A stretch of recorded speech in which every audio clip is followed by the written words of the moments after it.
A nossa maior moeda de troca na economia do futuro são as nossas habilidades.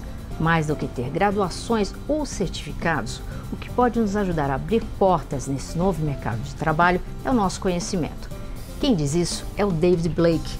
Ele é empreendedor, autor desse livro aqui, The Expertise Economy. Ele é CEO da The Grid, que é uma plataforma que se propõe a juntar no mesmo lugar e organizar todo o conhecimento adquirido pelo profissional ao longo da sua carreira.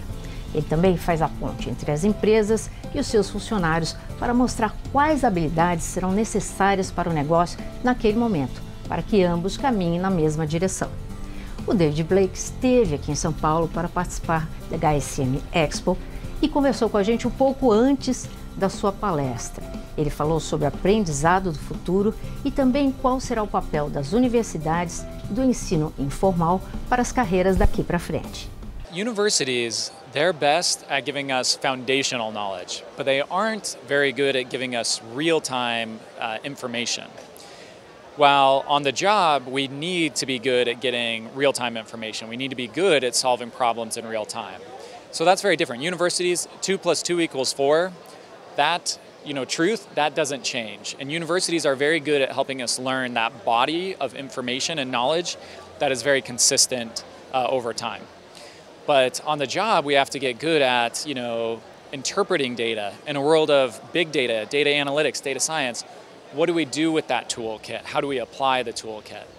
And so, for that, we need to have a good foundation, and then we need to be good lifelong learners to know when we get stuck or when we have a problem, where do we go to solve that? What video, what resource, what article, what person, what mentor can help me get unstuck the fastest?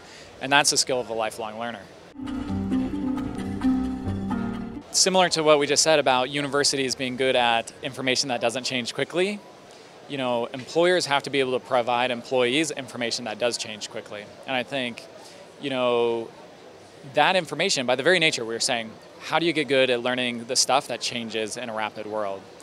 Well, it's hard to create a 3-month-long course about something that is changing every week, because by the time you get done making the course, it's already out of date. And so that kind of information, by the very nature of what it has to do, tends to be short-form information.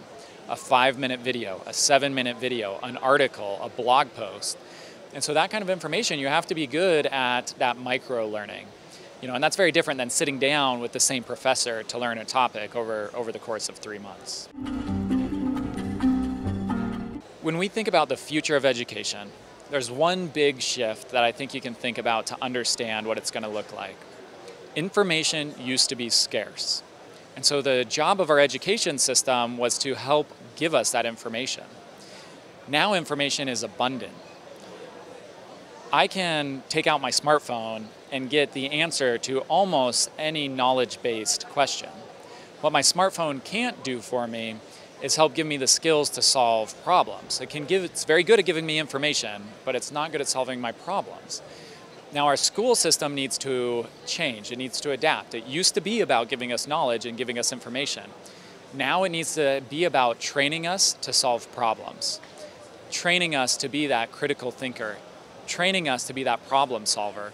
And that's a different role. Now some schools do that better than others, but I think in the future, that's going to be the mandate, that's going to be what schools have to do to create successful students and create students who can have a successful life and successful career.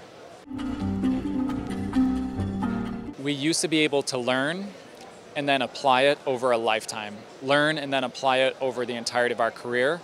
We used to hold the same jobs longer. Now, we have to learn all the time. In a world that is changing as fast as ours is, you have to be learning all the time to stay relevant, to stay up to date. The CEO of one of the world's largest telecoms said that if our employees are not learning 5 to 10 hours per week, you will become obsolete to us. 10 hours per week, that's 20% of the work week. And the CEO of one of the world's largest telecoms is saying, you have to be learning 5 to 10 hours per week. We really are in this new paradigm, in this new world, where you have to be a good lifelong learner. To be educated is to be prepared for a world that no longer exists. To be a learner is to be adaptable to the world that's yet to come. Yeah, I think one of the great myths is that somehow we get too old to be a good learner. The truth is that our brain, our neuroplasticity, you can continue to learn over the entirety of your life. And no one is safe from the new realities that we all need to be learning to stay relevant in the economy. And none of us should ever think that we know so much as to be content to stop learning. I really believe that, curiosity is one of the best joys in this life. It's one of the things that make us human. It's one of the things that make us just unique and to feel alive.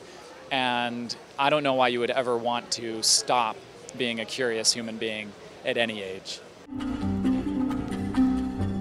Being a good student in the past used to mean certain things. You had to be good at memorizing. You had to be good at studying for cramming, for tests, for ingesting all of this knowledge. Now it means something different. It means in a world where information is abundant, you have to be good at sorting through information. You have to be good at filtering it in or out. You have to be focused.